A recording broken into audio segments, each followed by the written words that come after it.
The Warhammer Titan is portrayed pretty weirdly in its short time in Attack on Titan. The legendary shifter kept hidden for so long that not even the people of its nation know what it is. After almost 10 years of publishing Attack on Titan and as the final revealed shifter, wasn't it a bit of a disappointment? Well, strap in, because today we're going to talk about everything Warhammer Titan. And of course, subscribe if you're new, I would really appreciate it. But regardless, my name is Saioren, enjoy the video. So the Warhammer Titan was introduced at the beginning of Season 4, or Chapter 101 in the manga. A fierce, mysterious new shifter that we'd been waiting to see forever. With the addition of this new Titan, all 9 had finally been revealed. But we only saw it for what felt like a few seconds. It was there, then it was gone, almost like it never even existed. Initially, the Titan was a pretty cool concept all things considered, and is still a cool concept in my opinion. It was introduced as a Titan that can create any object at will from nothing. All the possibilities that it has, you'd think it to be unbeatable. Make a shield, a huge sword, both of which would presumably weigh next to nothing. It goes on and on with what you could do, but the Warhammer Titan we saw was really not all that. The person holding the powerful new shifter was a woman named Laura Tiber, a Marleyan noble serving as the secret holder. But she wasn't really an important character. In fact, the first episode we see her, she's labeled Willie's sister in the end credits, and in the manga she never even receives a name.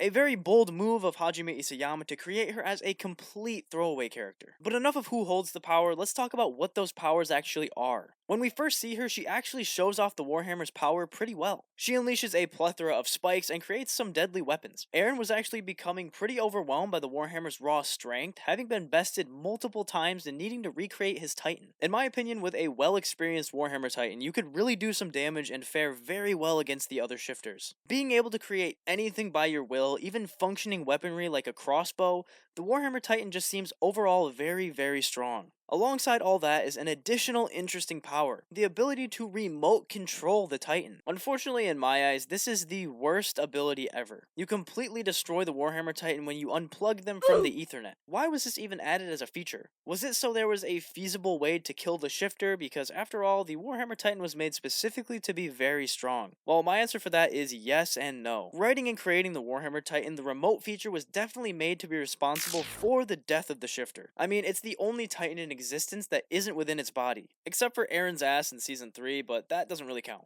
I don't think you'd make this a feature unless you intended it to be an extreme weakness that a protagonist would prey on. Now, to at least give this a little more thought than it just being an intentional flaw, this could have been made a feature to show how versatile Titans can be or how much we still don't know. But none of that really hit the mark for me. So at the end of the day, this remote feature really is nothing more than an extreme weakness in my eyes. But regardless, the Warhammer Titan is still top tier in strength. But if the Warhammer Titan really is that strong, why did Laura lose so fast? It's a multitude of different reasons. Besides her crazy remote control weakness that we saw exploited, the main excuse I heard was that she was inexperienced. I personally don't enjoy hearing this because it's just way too easy. The God Titan just didn't know what they were doing or they hadn't practiced enough. If you inherit a Titan shifter, you should at least have some basics out of the way, preferably a lot of training. Even an inexperienced Laura Tiber was doing very well against Eren, who is a veteran at this point. She didn't lose entirely to inexperience though, and it definitely wasn't that her Titan lacked strength. I'd say that if you removed that whole remote control feature, she would have had a much better shot at defeating Eren. Not a very good chance, but a chance nonetheless. It really is just a terribly unlucky feature for only you to have. So after all is said and done, Eren inherits the power.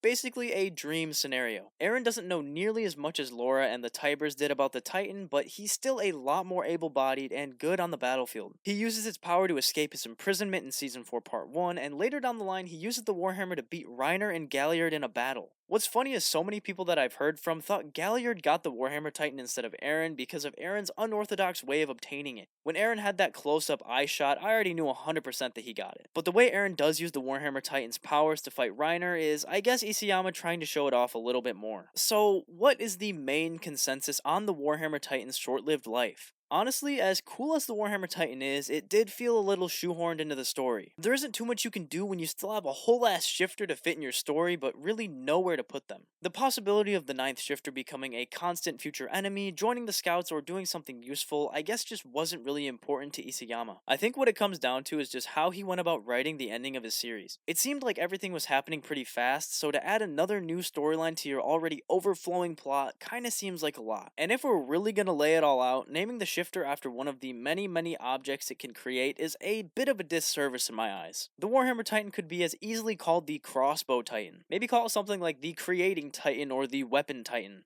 But I digress. So in the end, the Titan shifter was strong, but not that important. Isayama didn't give the shifter a name, and we barely got to see the Titan in action. It all came down to priorities going towards the end of the manga. Would I have liked to see this shifter be portrayed a little different? Yeah, of course, I think we all kind of feel like that. But anyways, thank you guys for watching, I hope you enjoyed. Let me know your thoughts on the the Warhammer Titan, and I'll see you in the next one.